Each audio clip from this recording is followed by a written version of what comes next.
just some best practices with all these brand marketers who are here listening.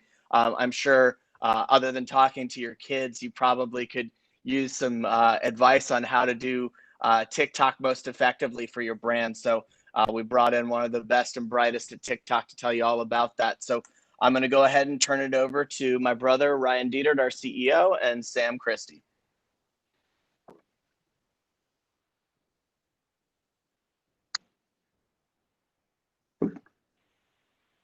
Hey, Sam. What's going on? Good to see you, man. How are things? Things are good. Things are good. As good as can be in LA. I know we're not too far from each other. It's a little weird doing it at home, but hey, here we are. We're actually in the office today. We need some steady Wi-Fi to handle the bandwidth. Right. But yeah, we're in Beverly Hills right now, and it's super weird. There's a ghost town in this place.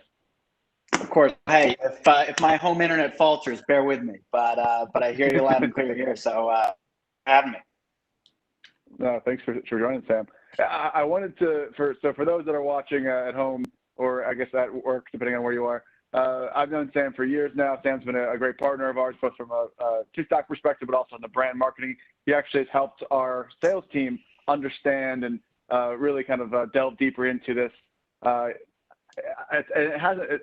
I hesitate to say new platform because honestly it's been around for a while now. But in terms of the interest from brands as well as the interest from consumers, it's skyrocketed. So congratulations first and foremost for being on a rocket ship and helping steer it towards the biggest brands in the world. I know that you've been a consummate person in the agency and brand world, so you're in the right place at the right time.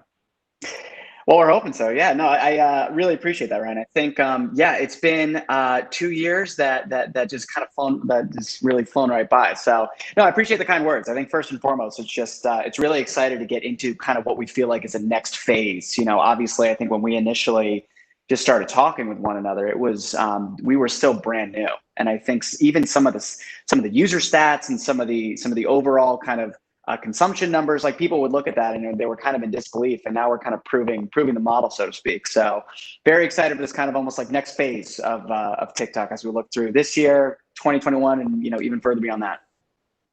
Well, I don't want to put you on the spot here. So the answer is it's not available yet. But is there any update? Like if you had to talk about like as of May, June, are there publicly facing stats for number of U.S. users, or for those that are tuning in, and they keep asking all these calls out with brands, is it old enough for my brand? So is there any stats you guys feel comfortable talking about?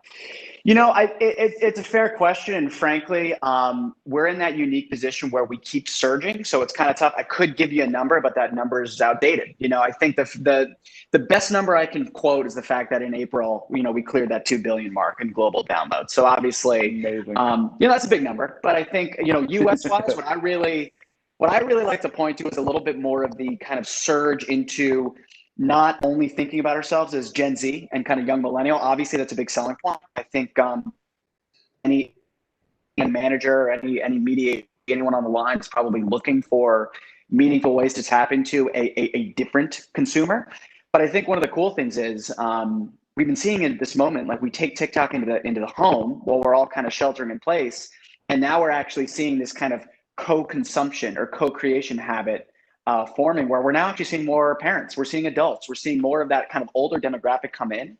And I think every platform goes through this. Younger generations are the first to adapt kind of the new kind of cool thing. And here, you could talk to anyone in our marketing team. This has really accelerated a lot of that growth. And, being able to see us not just only be focused on Gen Z and millennials, but to go further has been really exciting. And definitely, for anyone who's joining on the line today, a lot of us are looking for Gen Z, but we're also looking for more 18 plus. We're looking for more 35 plus and looking for more people to kind of round out our full demographic here. It's pretty exciting to be able to say, hey, we are now cultivating more of not just a presence, but I mean, it's been really fun to see parents, 35 to 44, realize, oh, it isn't just dancing, or it isn't just kind of like dog videos. There's stuff here for me too. And there's more do it yourself. There's more, I just saw something the other day that was like, how to marinate a perfect medium rare steak, all done on TikTok. And it was awesome to see, because that's not something I searched for. It just kind of popped up. And when you're someone who's like at home, I'm trying to learn how to cook a little bit more, to see that kind of fed to me dynamically was pretty cool.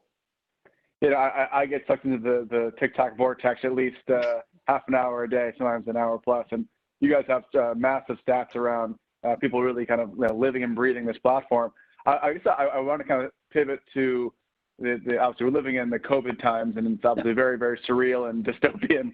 What have you seen since it happened? Obviously, you guys were on a rocket ship even before this. This happened. The platform obviously got even bigger. But what are you seeing from brands? Are brands changing their own operated messaging? Are they changing, coming to you with different ideas and questions around how they do both paid units and influencer ads? Like what's been the scoop? Yeah, no, it's a good question, because I think we've liked to change our approach in terms of how we are messaging to brands and how to make sure that when someone's coming to the platform, they're doing so in support of the community.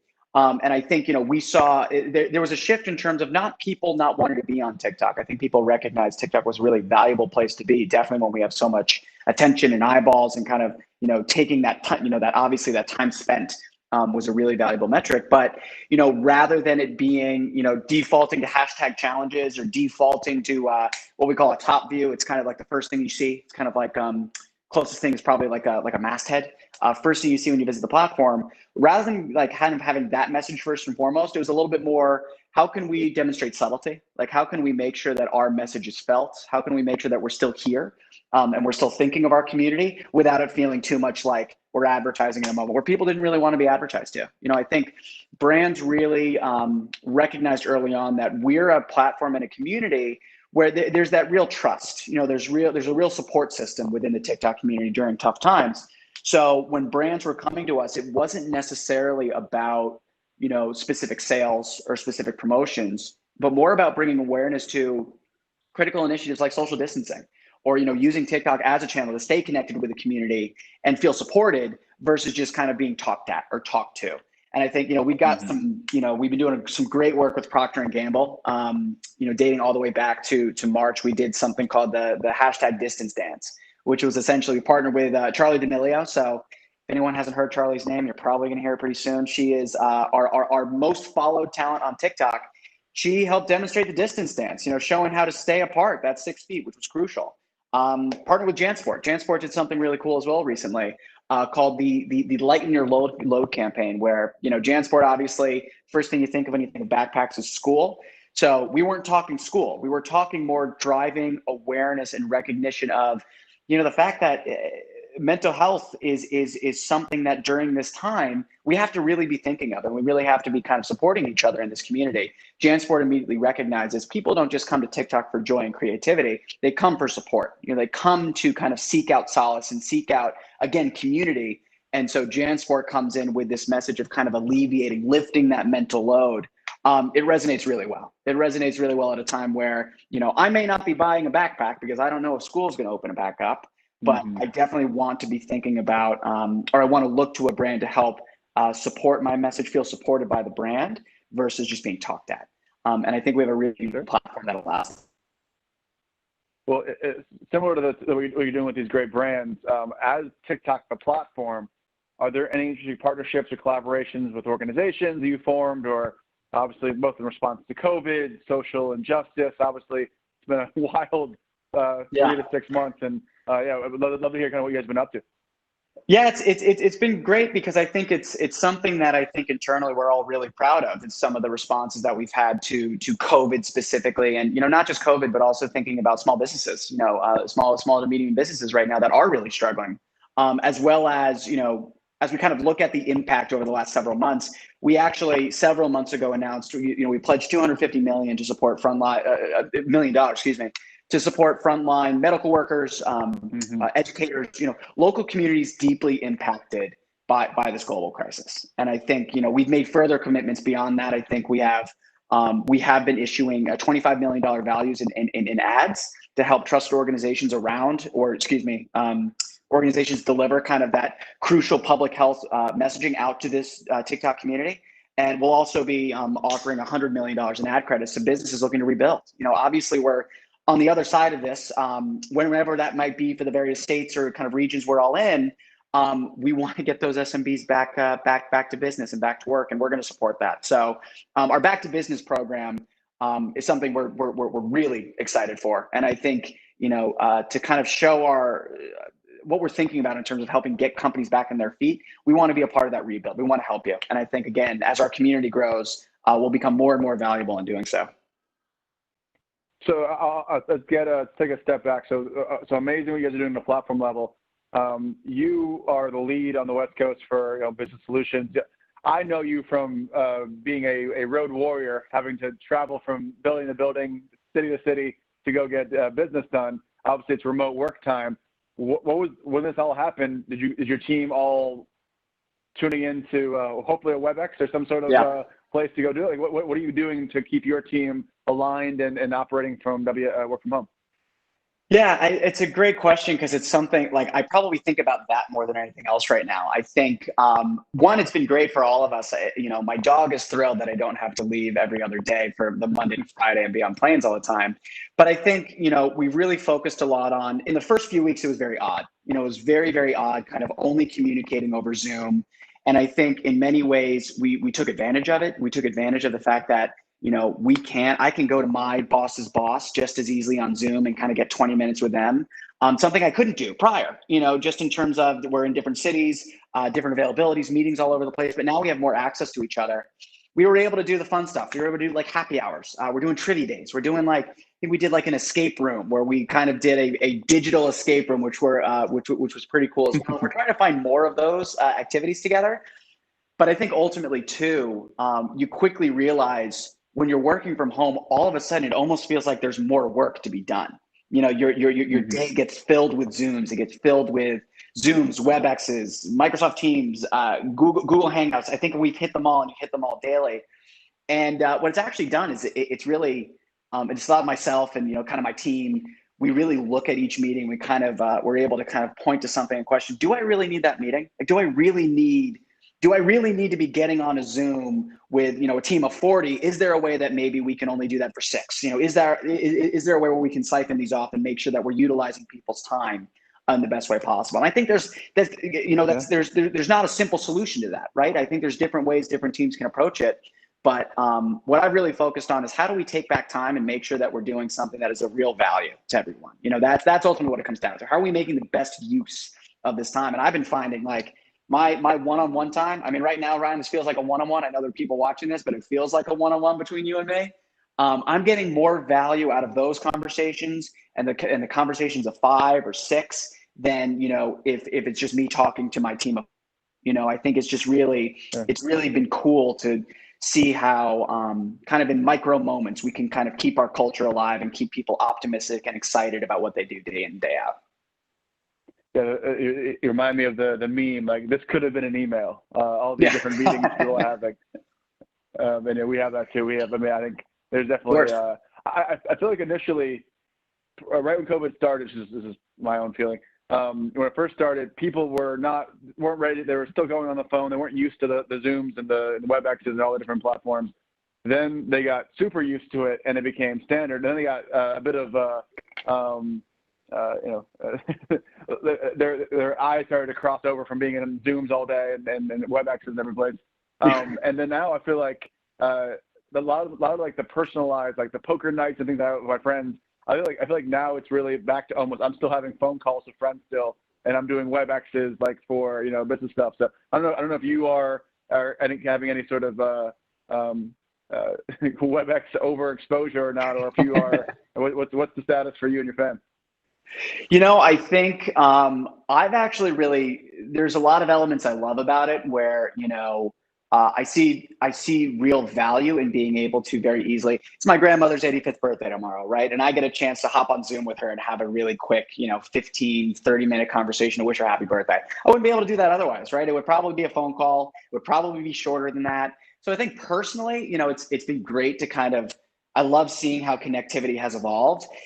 For me, it all comes back to making sure that we're just making the best use of our time we can. Making sure that we're economical with our time, but also knowing that, I think people felt some pressure early on. We're all at home, so that means I have to be on the whole time. And really having to reassure a team, hey, no, look, it's still August. Like I still want, even if it's not, going on that vacation you wanted to go on, please take your time. Make sure that you can take that mental break. Make sure that you can get kind of away from the computer, get your hands off keyboards. And I think Now more than ever, I recognize how valuable it is to recharge, how valuable it is to be hands off over the weekend and to really make sure you're taking back the time, because your work is going to speak for itself when you come back away from that break. So, I Sure. ultimately it's a journey to get there though, right? I think we really want our, teams to be thinking more about how do we just be a little bit more, how do we approach our day just being, I like the quote, I used to work over at Shy a Day, where there's the big, be more human. If you can't be more human, be more dog. Dogs are living their best life right now, but I think the be more human is the thing I'm really trying to instill for myself, for my team. Like, we're all in similar boats. TikTok's really, we're really fortunate to see TikTok kind of having this moment right now. But we know that there's kind of varied experiences going on in the industry. Let's be more human. Let's be empathetic with one another. Let's make sure and we understand these aren't just transactions, right? These are kind of human moments. And if we infuse a little bit more humanity in our day to day, if it's with you folks at Influential, if it's folks at other agencies, brands, wherever, we're all in the same boat. We're all doing this together. And I think it's allowed us to, when we kind of take down a little bit of that guard, so to speak, that you might sometimes have up when it's client to platform or what have you, we've been able to collaborate and come together a little bit more seamlessly, I guess you could say. At least has been my experience. No, I love it. One of our partners, the MBA, Kate, who's the CMO, has a great phrase. Let's get quick and nerdy. So I want to jump in deep into TikTok from a ad perspective. So I think the people here, obviously, they're mystified and curious about TikTok from, a consumer perspective. They are somewhat baffled and wanting to try and test out from a commercial perspective. I mean, might be good to talk about real quick, like all the different, I think it has 5+ different ad units, but really the one I think that's going to be the king crowned, one for this I see. Very much to me, it's like the Twitter trend is the branded hashtag, which I think probably most expensive, I'm not sure, but it is also your most kind of takeover, own the UGC universe for that day. Yeah, just giving people kind of almost as a 101, but a 101 in the ads portion, and then jump into the branded hashtag challenge. I think that, to me, it seems like the most exciting stuff you guys do. Yeah, I'd love to. If you go to the platform today, you're going to see e.l.f. Cosmetics going to be the first thing that you see. And you may have seen, we used to talk a lot about e.l.f. has been a true pioneer, I'll say, with TikTok. They've been amazing partners with us in kind of launching. Their first campaign was Eyes, Lips, Face, and now they're doing something new today where they're utilizing something called a top view. Top view is first thing that you see when you visit the platform. So we're going to promote a trend comparison. Maybe here, the best comparison there is like a YouTube masthead or maybe a Twitter first view. First thing you see right now in this quarter, we're guaranteeing you 100% share of voice with whatever market you're buying in within the US. We'll take that as an example. And if you visit the platform today, you see that e.l.f. spot. It's going to be sound on. This particular spot, I believe, is about 15 seconds. It can go all the way up to 60. It could be as short as 5. And it is essentially a kind of a seamless way in to the platform. So after 3 seconds, you're going to see your normal TikTok user interface kind of dissolve onto screen. It's a very native feeling unit that you're guaranteed to hire 13+ audience here in the US. And it's super effective in that yes, you're going to reach everybody. Obviously, if it's a high impact, high reach play, you're checking the boxes on that, but also gives you a chance to go a little deeper. It's a very immersive unit in that I can like it, I can share it, I can comment, I can do the same thing with this ad as I can do on any other unit or any other video I'm seeing on TikTok. So what that in turn drives is massive traffic. We see anywhere between 14 and 18% click-through rate on that.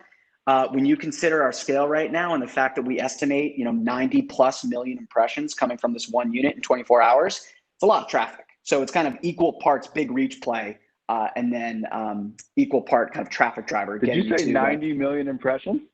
That is, that is a real number. That's a real number. And that's on the weekday. Massive. If you do it on the weekend, when we see some uptick, you're going to see, we estimate about 100 million impressions. So it's, hey, it speaks to powerful that 2 billion number, right? There are a lot of people here right now. So, so far it's been really effective. I think, a lot of partners right now partaking in it just because, it's a way to capture attention at the best possible moment when you come to the platform.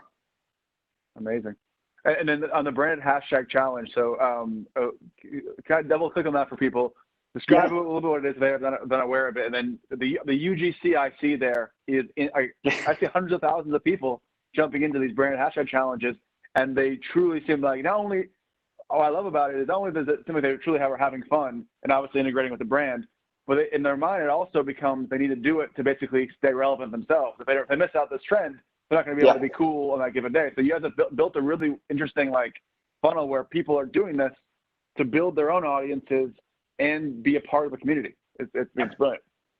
Yeah, I think our platform mentioned early on that people just interact with hashtags differently on TikTok. Hashtags become more of a prompt, or to put it in our marketing terms, more of a creative brief for the community.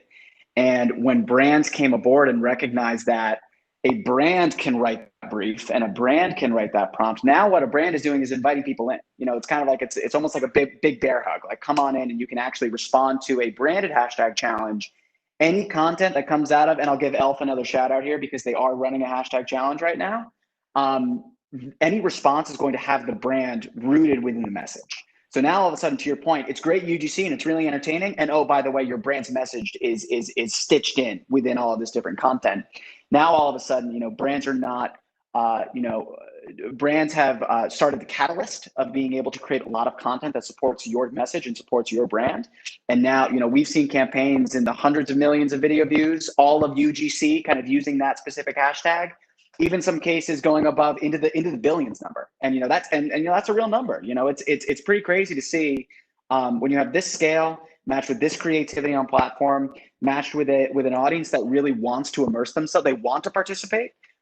You see just a completely different look at what kind of hashtags can really do in helping moments kind of explode on platform. So, it's one of our most popular units. It's definitely, it's the one that does a really good job of driving, brands will come to our platform looking for brand, heat. They want brand love. They want awareness. They want resonance. So we see a lot of folks today, they'll do hashtag challenges, then take that hashtag challenge and then turn it into kind of a longer tail experience. From there, we'll get you with in-feed video. And then, extend the story out of just a challenge, cultivate your audiences to then, if you're a retail brand, get you, through the funnel and actually get you driving to purchase, driving to lead, driving to site, whatever that KPI looks like for you. Is there a best practice here? So let's say someone ponies up the money to do a branded hashtag challenge, it's a big takeover. Do you guys suggest 1 influencer, 3 influencers, 20 influencers? Is there some, or how do you guys kind of figure out how to give them what they should do? No, that's a good question. I don't think there's one size fits all. I think, a lot of it is dependent on the brand, the message, what you're promoting and kind of what the ingredients are of your actual challenge here. I think I've seen it be really successful at 3. I've seen it really successful at 12 or above. I think right now kind of a sweet spot's 5, 5 influencers who, and again, the cool thing about TikTok, the power of the influencers, the power of their content, it's the power of not just the follower count. Follower count's really important, right? Obviously, that's a metric we point to say, Charli D'Amelio has amazing resonance on her platform because she has X number of millions upon millions of followers. But where Charli's influence really kind of extends itself is because she has great content, right? She has content that really engages its users here.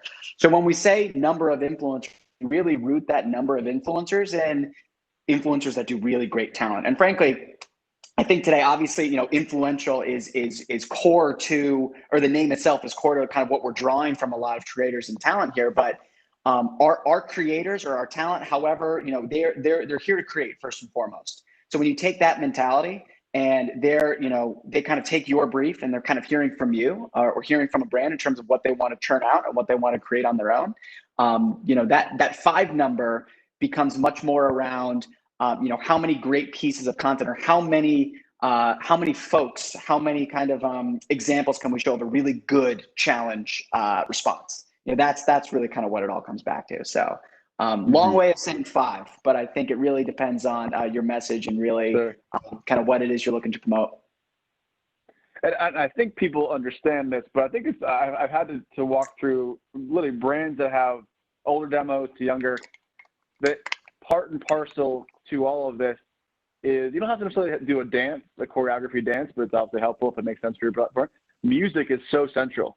I don't know if it's because of the old musically roots from the early kind of part of the app or wherever the reason is, but for music's portion, I mean, a lot of this stuff, like for example, a lot of these hashtag challenges and ads are custom made music. So like the Elf one was like the lip space I forget the rest of it, but they had these entirely made jingles.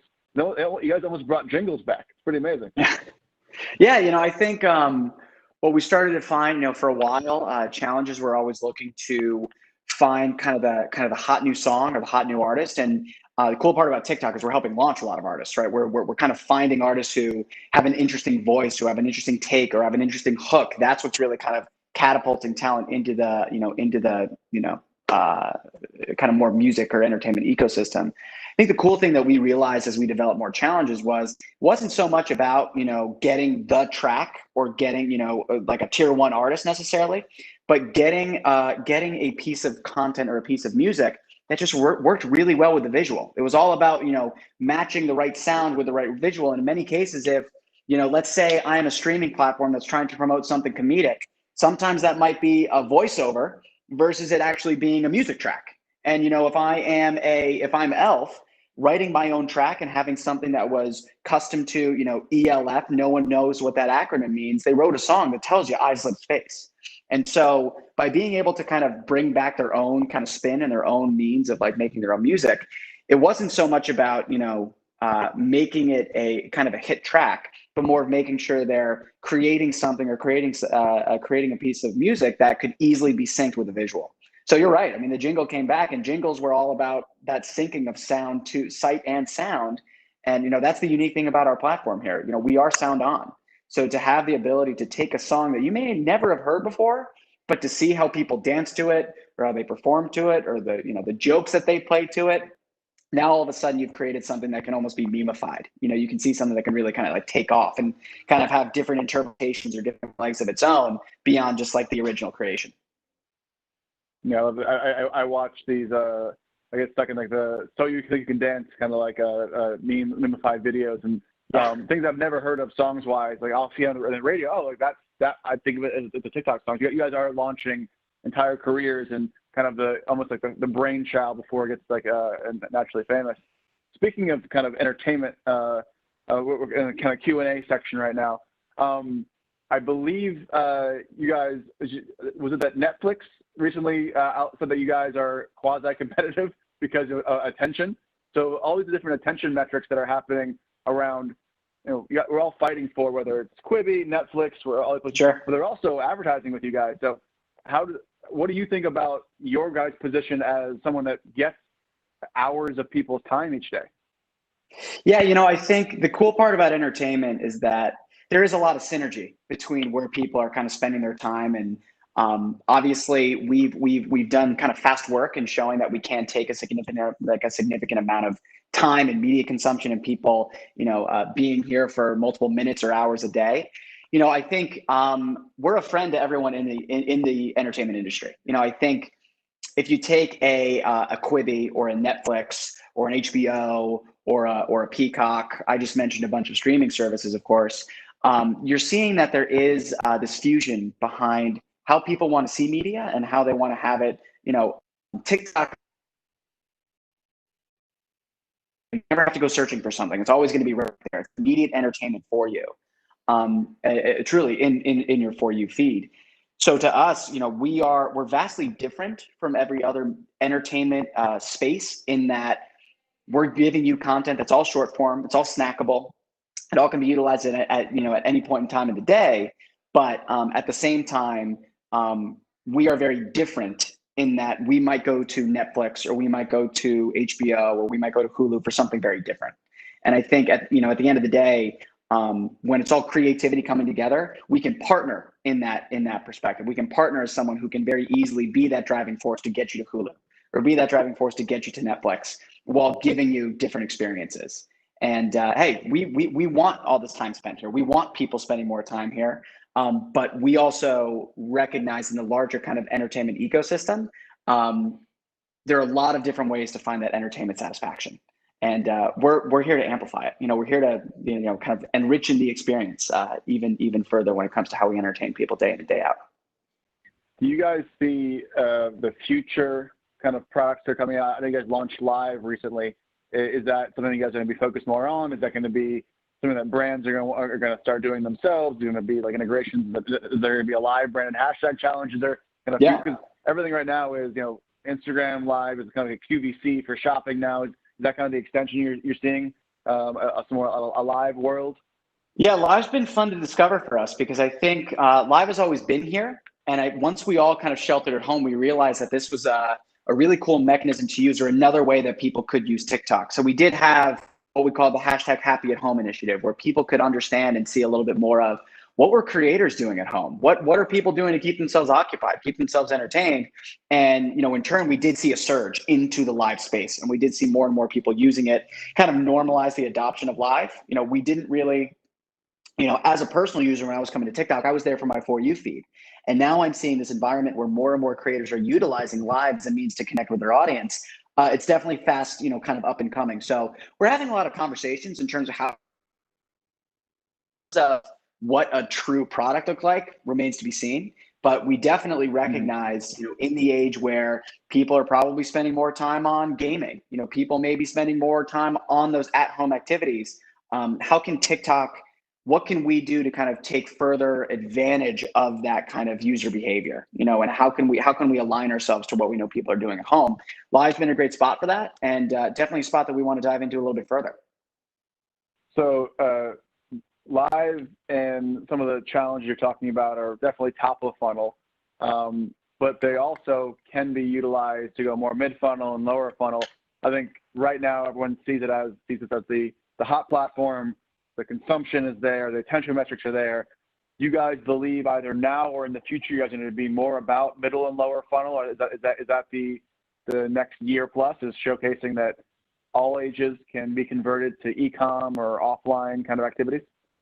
That's exactly where we're heading. Yeah, we just launched our self-service platform. So being able to, in the same way that people might be looking towards other social media or other sort of biddable platforms, our new auction platform allows, that more hands-on keyboards, more self-serve experience where you can go optimize for exactly what it is you're looking for. And I think still strides that, there's still, obviously this is a new product, and the folks that have been here so far have been able to really tap in early, be early adopters to a space where, it's an early environment. Our CPMs are favorable. It's a great place for people to be, to go find additional reach in a place where before it was more focused on the reservation space. It was more focused on those top views, the hashtag challenge. You could reserve in feed as well.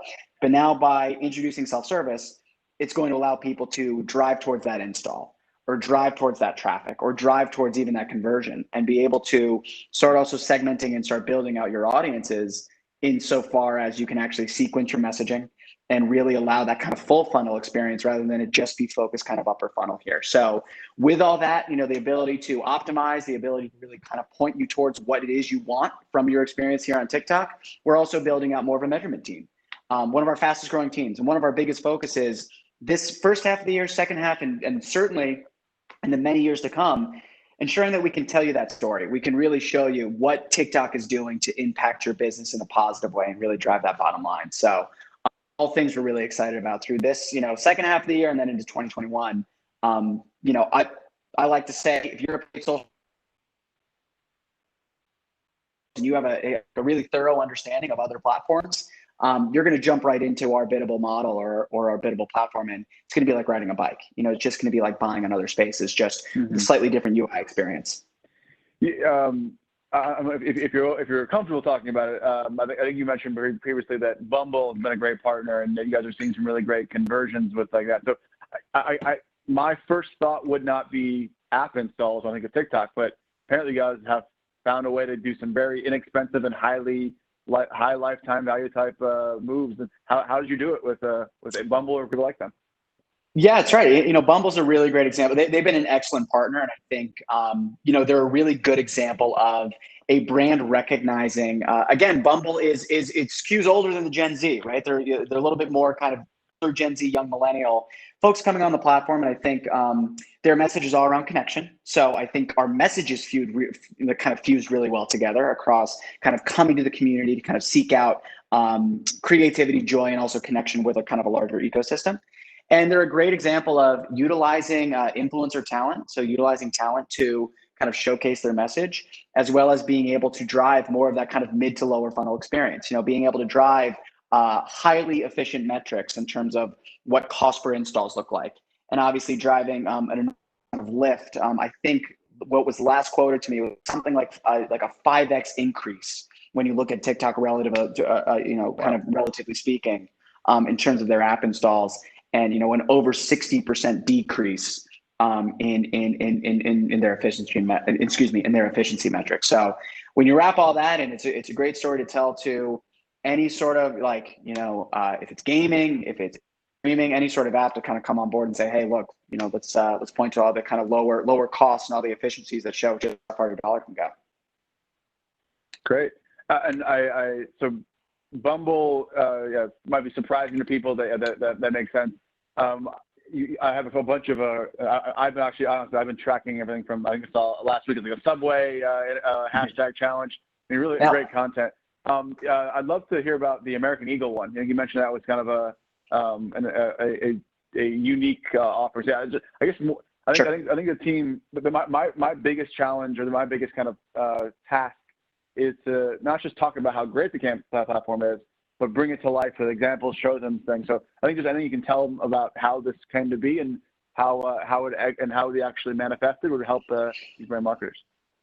Yeah, it's a good question. So we did a campaign with Aerie, and Aerie was hashtag Aerie Real was the hashtag here, and it was all about body positivity, and it was all about again, Charlie was someone who's deeply involved in this. I know I've mentioned her a couple times here, but just it goes to show the power of a true talent and influencer on TikTok, really prompting users to create a video kind of sharing 3 things that they were grateful for in quarantine.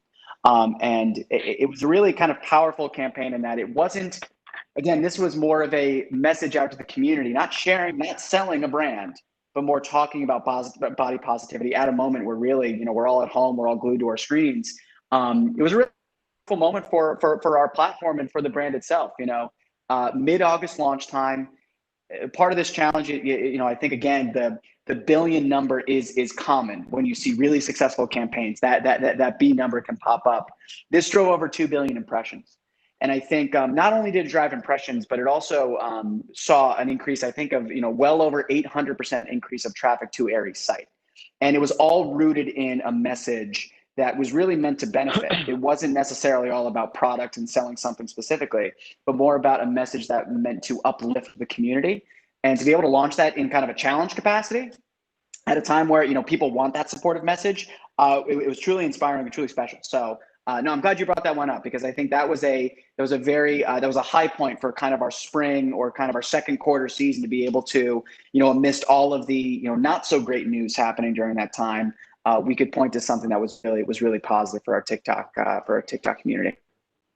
Great. Well, I think we have time for one more question, and try to leave most discussions with this. Is what's one thing you're looking forward to in both your work life and your personal life? So, why do you get up in the morning? What's the next year looking like, and what do you want to tell the world?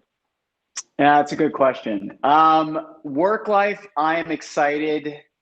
I'm excited to meet my team. And that I mean, we have more people in TikTok LA who have never stepped foot in the office than people who have been here. And that's crazy to think. I've forged so many relationships that I really cherish and really have a really close personal bond to, that I only know from Zoom. And that's, some of the teams that I work with are in Los Angeles or in San Francisco, and they're in Seattle, and a lot of them have only Zoom. So I'm excited to meet them. I'm excited to have a coffee or, go get a beer or, anything of that nature.